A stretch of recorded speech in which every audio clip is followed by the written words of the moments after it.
Et pour conclure cette journée, on a le plaisir de donner la parole à une des grandes voix scientifiques de ces dernières années, directrice de recherche au CEA, ancienne coprésidente du groupe 1 du GIEC, membre du Haut Conseil pour le climat, Valérie Masson-Delmotte, va nous faire l'honneur de clôturer cette édition 2025 du colloque. Et Dominique Barbouti, président de l'association Météo Climat, va monter également sur scène pour conclure.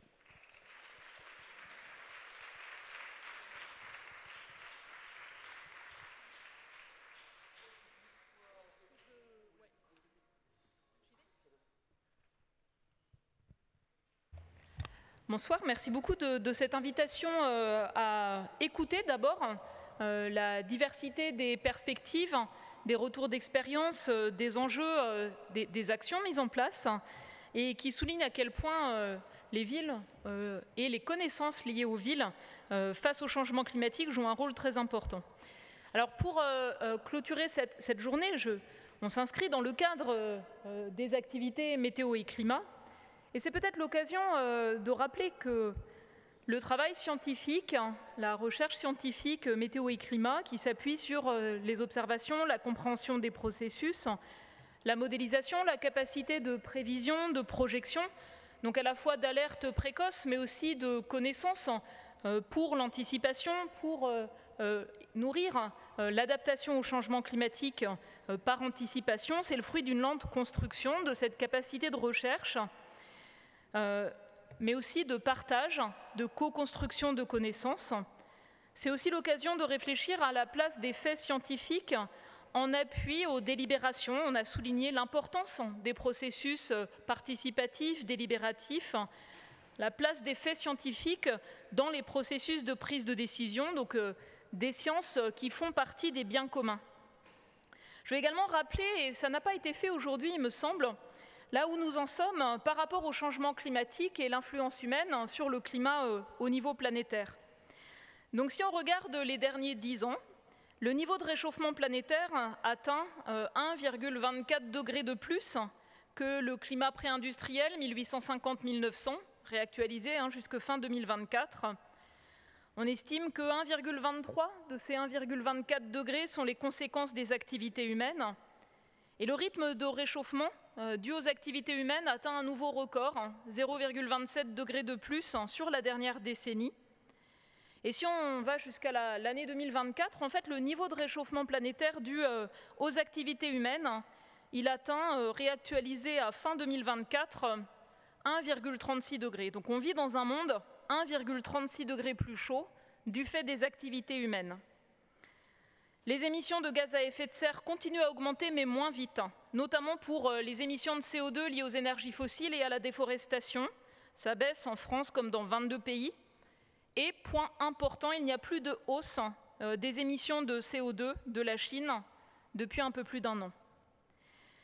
Le rythme élevé du réchauffement, c'est aussi en fait le reflet des progrès d'amélioration de la qualité de l'air. Moins d'émissions de particules de pollution en Europe, en Amérique du Nord ou en Chine. On perd l'effet parasol de ces particules et ça contribue, avec l'augmentation de l'effet de serre, à un réchauffement encore plus rapide. L'année 2024, vous le savez, c'est la première année où pour une fois la température à la surface de la Terre a dépassé 1,5 degré pour une année par rapport au climat pré-industriel. Ça reflète la modulation de ce monde 1,36 degrés plus chaud par la variabilité naturelle du climat. Et une année comme 2024, dans ce monde, avait une chance sur 6 de se produire.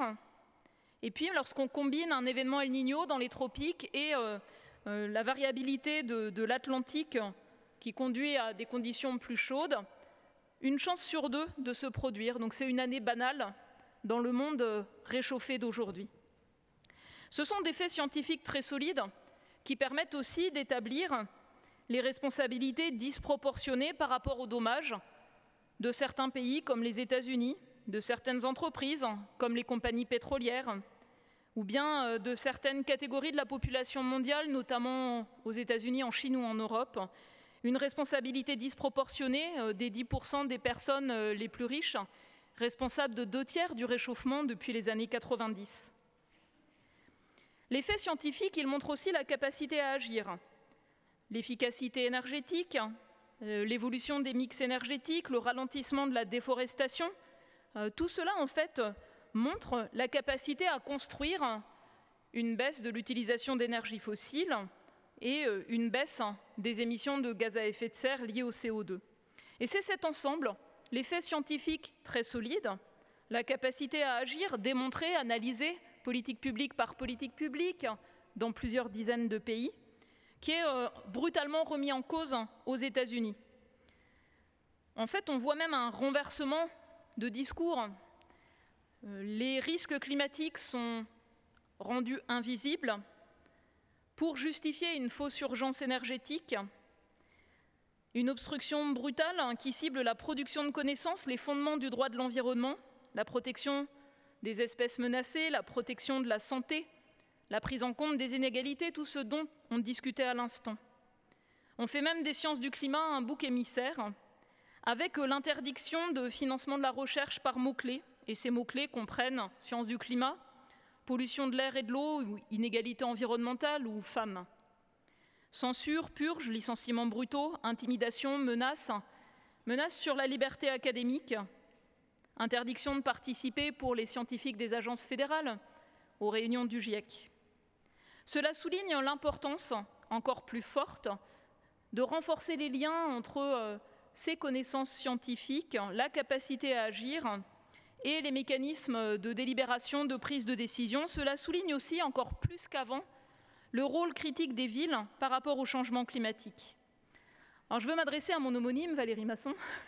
Tout à l'heure, en fait, nous parlions du fait que la dernière fois que nous nous sommes vus, c'était en 2018, dans une conférence qui avait été organisée par le GIEC, Future Earth, le Programme mondial d'études du climat et les organisations des grandes villes, par rapport justement aux villes et au changement climatique. C'était en 2018.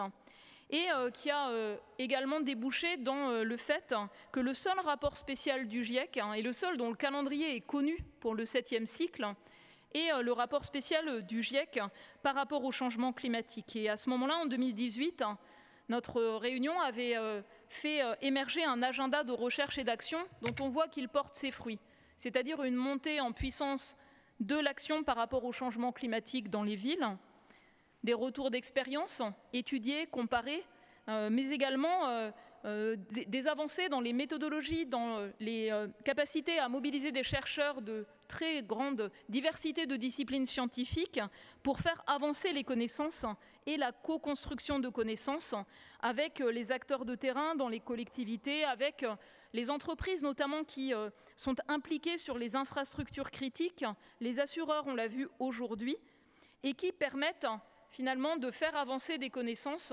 pertinentes, utiles, en appui à la prise de décision.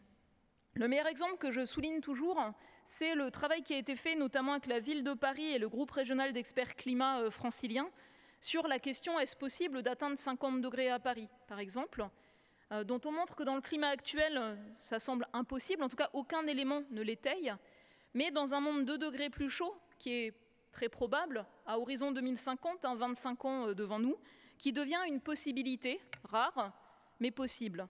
Et cette connaissance, elle est tout à fait utile parce qu'elle permet au fur et à mesure des investissements, des rénovations, notamment sur les infrastructures critiques, d'en tenir compte, de se préparer et de faire en sorte que si une telle éventualité se produit, on minimise au maximum les impacts graves et on permette d'être le plus résilient possible.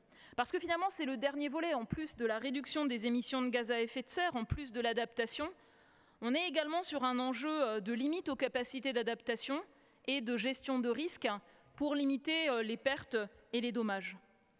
Les risques pour les villes sont majeurs et on l'a vu, l'urbanisation, elle peut exacerber les risques climatiques liés à la chaleur, liés au mouvement de sol, liés au ruissellement ou aux sécheresses.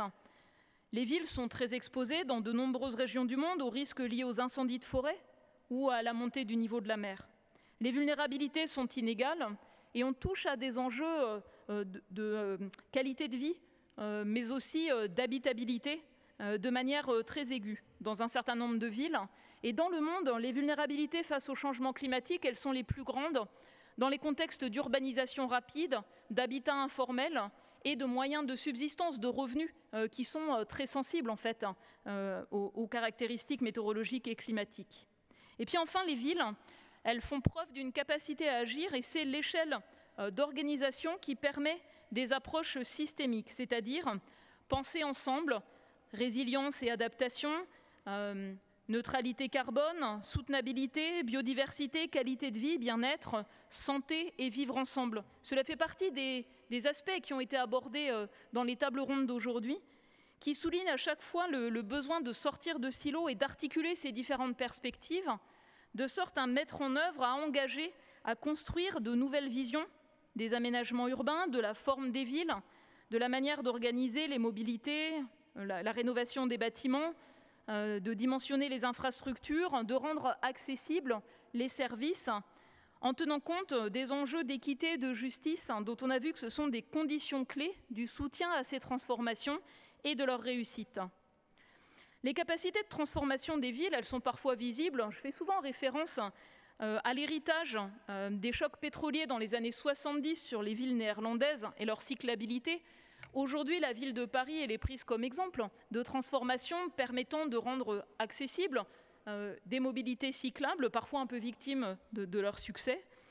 Mais en fait, comme la construction des sciences du climat, difficile, lente, fragile, les transformations des villes, elles sont aussi fragiles en fait.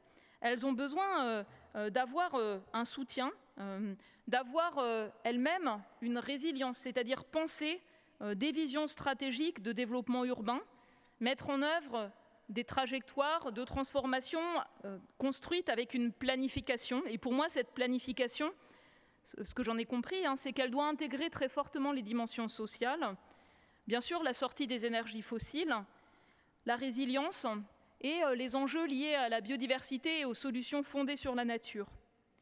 Et donc, pour moi, cette journée, elle souligne la capacité de transformation en articulant finalement les grands leviers d'action par rapport aux enjeux de transition écologique, les leviers d'action qui sont liés à l'ingénierie, l'innovation technologique, les leviers d'action qui portent sur la maîtrise de la demande, l'efficacité, la sobriété, et puis les solutions fondées sur la nature. Et donc je veux vous remercier en fait de ce retour, de ce partage d'expériences inspirants. Je veux souhaiter le meilleur à Bart et Valérie et tous leurs collègues pour la préparation du rapport spécial du GIEC portant sur le changement climatique et les villes. Parce que, encore une fois, on est devant des inégalités de capacité. Autant les grandes villes et leurs organisations ont des capacités par leurs services techniques, les efforts partagés de recherche, de développement, autant on est aussi sur des enjeux très importants pour rendre accessible le retour d'expérience, les leviers de transformation, pour des villes de taille moyenne ou de petite taille qui ne disposent pas de ces ressources, mais qui peuvent bénéficier du retour d'expérience qui est présent, qui peut être analysé d'une manière factuelle, scientifique, de sorte, par le retour d'expérience, Bart l'a souligné tout à l'heure, à fournir des éléments probants, ancrés dans une démarche scientifique, mais pertinents par rapport à une action qui est indispensable. Merci. Merci beaucoup Valérie Masson-Delmotte, merci. Dominique Barbouti, vous êtes vice-président de l'association Météo Climat et il vous revient l'insigne honneur de clôturer totalement ce colloque. Bien, merci d'abord de cette correction, sinon certains d'entre vous avaient peut-être cru à vraiment une révolution, mais c'est bien toujours Jean Jouzel qui est le président de l'association.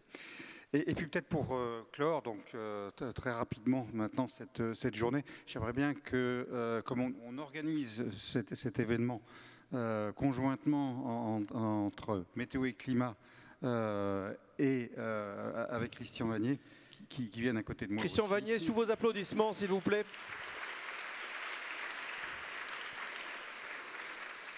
Voilà, donc cette journée est terminée. Je ne vais pas vous faire une longue clôture. Je veux simplement quand même rappeler, rajouter quelques remerciements à ce qu'Éloi nous a précisé tout à l'heure.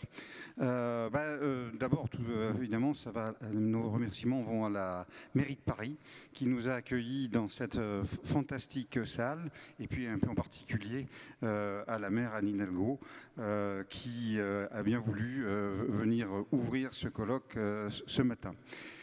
Ensuite, nos remerciements vont à tous ceux qui nous soutiennent, en particulier tous nos partenaires qui soutiennent l'organisation de ce forum.